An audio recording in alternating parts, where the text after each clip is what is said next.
So the next question, Catherine, I'm going to bring back to you is, what are the insights that you've learned in applying these advanced analytics, whether it's been recruiting the right people, getting ready, is it a cakewalk, is it easy, is it hard? But, can you share some of your lessons learned, and so that, or get people that are either on the call that are in product development or in finance or accounting, like what would be a good, getting underway, and also things to be alert to that you've learned along the way? For us, as we're preparing for this, we're actually looking at partnering. There's always the argument of build or buy, and in our case, we're a workflow automation platform, and our area of expertise is in the workflow side of things. So we are actually looking at a couple of companies. One is actually based in Toronto, and another one is based in New Zealand, and one of those will become our AI partner. Interesting. So more from a best of breed enablement. Yes. Yeah, there are, as you said earlier, there's a lot of emerging AI technology companies coming along nicely, and they've got the data scientists and such. I mean, at some point, it would be partnership lead to strategic acquisition maybe, but it's certainly for us right now in our current state, we're not best in breed at the AI, building the AI technology, but we know how we need to use it to enhance workflow and to speed up the process that we're trying to make faster and more efficient for our customer base. So we're outsourcing the best in breed AI technology for reading invoices right now. And then will you retain the IP through that, or that might be too much of a direct question?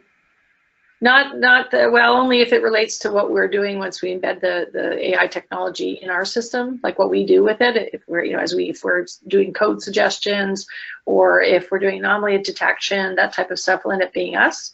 But the technology that we're starting with is like OCR is not has been the sort of the go-to technology for reading documents, but it's sort of 85% is as far as regular OCR existing OCR products have ever been able to get in terms of reading invoices.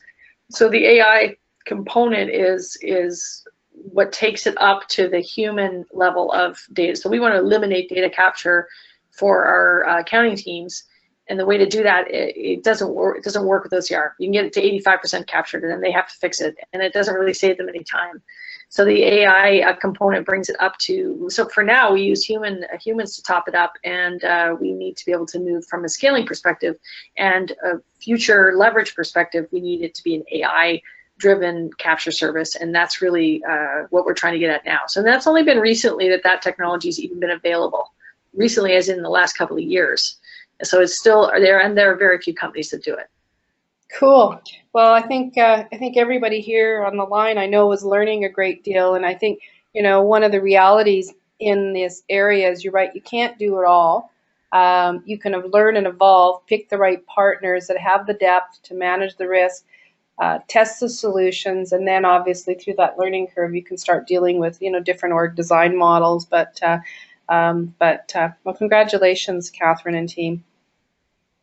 Thank you. Yeah, no worries. So just starting to close things out before we open it up, and Malay's going to come back online and start dealing with the questions that have now come in. I think there's about, what do you got, about 6 or 7 there, but we may only be able to process a couple or 3 at the time we try and stay here. But just want to let everybody know that we will be announcing here shortly. We've built out an AI Readiness Tool Kit that will basically allow CFOs and accounting professionals just to take stock of where you're at on your organization's AI readiness. So stay tuned. It's something that we have a draft, and I expect we'll have something out in the next 2 to 3 weeks. And that's basically just a complimentary little toolkit to guide you with some of the basic questions. If you want more help, well, I think you'll know where to find us. We've also just recently partnered with Forbes Business School, and so we are bringing out a series of educational training modules this fall with the certificate around AI development for different leaders. Our first foray will be with CEOs and board members from the looks of things, and then it's going to be a broader C-suite. It's what's interesting in this area that the generic content has applicability to all C-levels, in terms of the basics in this field. But as you go into the different use cases, et cetera, and the markets, there's a lot of sensitivity to have, the right information for the different stakeholders, because there's different needs, there's different process domains that they're accountable for. And so there's, I think the whole educational market is starting to recognize, we're building and commercializing a lot of technology much faster than we're educating people that are really there as decision makers that can actually utilize it. And so we've got to really speed up that side of the equation for, obviously applied innovation having some commercialization viability. So Malay, I'm going to turn it over to you, and Catherine, I'm going to let you and Malay have a bit of, I'm going to grab a little sip here, but just having a glass of water, everybody. So Malay. Thanks. Thank you, Cindy and Catherine. Fascinating discussion, and so much to learn. Yes, there are a bunch of questions. We are going to process about 2 or 3 at the max. Let's get straight into it. The first one is actually quite interesting. The question goes, what CFO traits can AI not replace? Catherine, would you have an opinion on that? What CFO traits can AI not replace? Yeah. A heartbeat. Yeah, well, Terminator, here it comes. No, I would say in the near to midterm future, AI is moving along, but it is not a replacement for the strategic thinking of a human. The CFO still can process a lot more than any kind of AI technology. And I also think AI technology is very vertically specific or functionally specific right now. It's not a broad thing. So the CFO is obviously still going to be that glue that ties it all together, and the one who interacts with the rest of the humans in the office. So that is never going to really go away. Yeah, so I think there's a lot that goes into planning and forecasting, for example, that I can't see AI replacing anytime soon. It might get suggestive in nature, but validating it against the qualitative things that come into business, AI will be a long ways from doing that. True, and thank you for that. There is one other question that I see, which is in some ways linked to that, and I think it goes back to your earlier point about the state of old technologies. The question reads, besides partnerships or proprietary software development, how do you go about modernizing technology stack with AI? How do you go about sorry, say that again for me? How do you go about modernizing the technology stack with AI? So you're asking an accountant a techie question. You want me to take that, Catherine? I leave that up to my engineering people. Yeah, no worries. Okay, so let me just quickly give context, and then I actually still want to answer the first question, but I'll come back.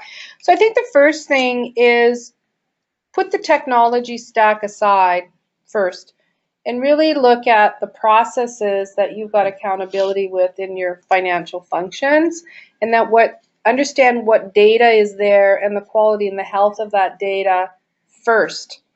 And decide then if you're going to then move all that data into some kind of centralized repository and really start dealing with data classification, data labeling, and also the data, I'd call it enablement. In AI, about 70% of the effort is in the acquisition of the right data, the processing and the enablement and getting ready for AI. And that's before technology, right? So the technology stack. So there's no issue on finding tech and toolkits, etc. But that's kind of the first piece. Obviously, in our world, in terms of what we deal with on the forecasting side, we need to ensure that when we plug in, that the data is there, has a high enough signal that we can predict future outcomes. Science can give you that reading immediately, and then it's really a strategic discussion in terms of either discarding particular data attributions that don't add value to the predictive goal of predicting a win or a loss or forecasting, and that does require some human intervention.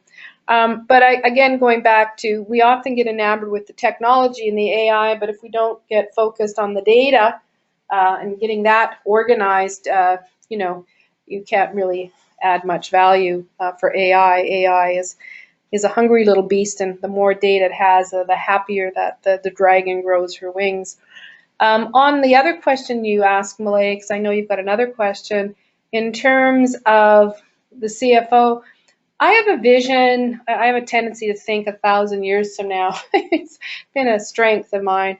I think that the financial people are going to become far more creative. I think they're going to have to think through the future of the use cases. I do think AI will eventually absorb all the process logic and all the field attributions and the sense making, and we'll get this all right in time. And I think the financial people will be looking at the risk signals that AI is deriving across every symptom, and they're going to have to deal with, thinking through what the best pathways are. AI will also advise them on what the best pathways are, but the risks will come in determining, who's accountable, right? Because the laws certainly still require human accountability legally. That will change in time, I suspect, as well, when there's more trust making over time. But the creativity side and critical decision making seems to be a real area, and also user-centered design. I think the ethics side is really going to rise as well with CFOs, and people are going to be in a situation at the leadership levels to decide what kind of world we want and how far some of this tech's going to go or not. Malay, what's your next question? Thanks, Cindy. Actually, I think we can squeeze in one more that came in as you were speaking, and this one it's talking about, as a CFO, how do I make sure that my data is in place to achieve the 95% accuracy levels? Oh, so you're talking about the forecasting side? How do you ensure your Yes. data? Loaded question. That's a goal. So one pathway is AI can actually do an immediate analysis of what's good or not, right, immediately, and give you a report, right? So then you've got to drive leadership behaviors. Without effective leadership behaviors, Malay, on getting people to move to put the right data in and managing the culture, appreciating data as a strategic asset. I think that there's a lot of work to be done on the cultural side, also on the inspection side. If CEOs or C-levels want to really get into the AI game, they really have to drive that cultural heartbeat that data is a strategic asset. I think CFOs are in a really good position to drive that dialogue and risk if people don't get on with it. And I think that's probably one of the reasons PwC put that report out, is that the rallying cry to ensure the integrity of the data and to getting arms around things. We've often allowed in the past in many organizations the IT or CIO leader to really be accountable for that kind of stewardship. It's no longer every single executive has to step up across the organization, and accountabilities and systems and practices put into play. But it's a journey. It's never going to be a silver bullet. But if you don't get started fast, your lifespan is certainly diminished, I believe. Yeah, I think that's a great quote. Data is a strategic asset, and I don't think companies appreciate just how strategic it can be. We are certainly realizing with our own internal workings, our Salesforce, our Beanworks platform, our own interconnections with our accounting software, that there's a lot of data there that needs to get connected and work synergistically, and then it becomes an asset you can completely leverage to do amazing things. Like an example for Salesforce, we use it for our sales process, but we also use it for our implementation process. So we're actually using it as a CRM. And the data that we're slowly collecting, it does unfortunately still require people to put the data in there. But once you've got it, it's an incredibly strategic and powerful tool. Yeah, you're absolutely right. With the sessions we had earlier this week I think we had about 30 CEOs of some pretty big brands in the meeting room.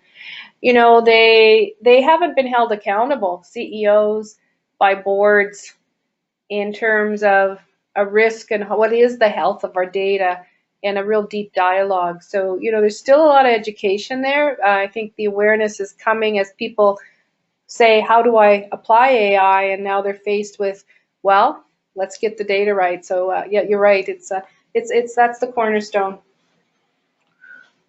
Thank you, Cindy and Catherine. Data is indeed a strategic asset, and people have to wake up to that reality and the responsibility it brings. And with that, we are going to now bring this to the final section. A quick word about us. Sales Choice, as we initially discussed, is an insight engine focused on predictive and prescriptive analytics around several specific use cases, including revenue forecasting, of course. So, thank you for the questions. And we bring in results in terms of top line revenue growth and reduced cost of sales, among several other things. Do not hesitate to reach out to us should there be a question. We have been recognized in several places by leading analysts, as well as winning the Digital Transformation Award for AI disruption in Canada last year, something we are quite proud of given the explainability of our AI. And we invite you once again to look at our predictive AI world. Visit www.saleschoice.com/resources, and you'll find tons of information over there, webinars, podcasts, white papers, blogs, everything involving discussions with many experts such as Catherine here, and giving you some unique perspectives on what you can do in your organization today. We also would like to end this with a final call out for you to join www.aidirectory.ai, which is a platform that has been designed to bring together all stakeholders in the AI ecosystem. A good place for you to meet other peers, as well as read about latest AI news, research papers, the strategic insights that different countries are currently launching, all sorts of information. And this is a collaboration between SalesChoice, CATA Alliance, and IT World Canada. So thank you once again, and especially to you, Catherine, for your time and your insights. We are almost hitting the top of the hour, and with that, we'll bring this to a conclusion. But it has been an absolute pleasure and honor having you here with us. Thank you very much, Cindy and Malal, for inviting us into this. It's a fascinating topic. I think it's a hot topic that will be around for quite a while, and I'm excited to see how the industry progresses. We are excited as well. Thank you so much, and thank you, Cindy, as well, to the audience. Thank you for being with us here today. You will get notifications on future webinars, as well as a recording of this, which will soon be live on our website. So thank you once again, and have a nice day, everyone. Thank you. Bye, folks.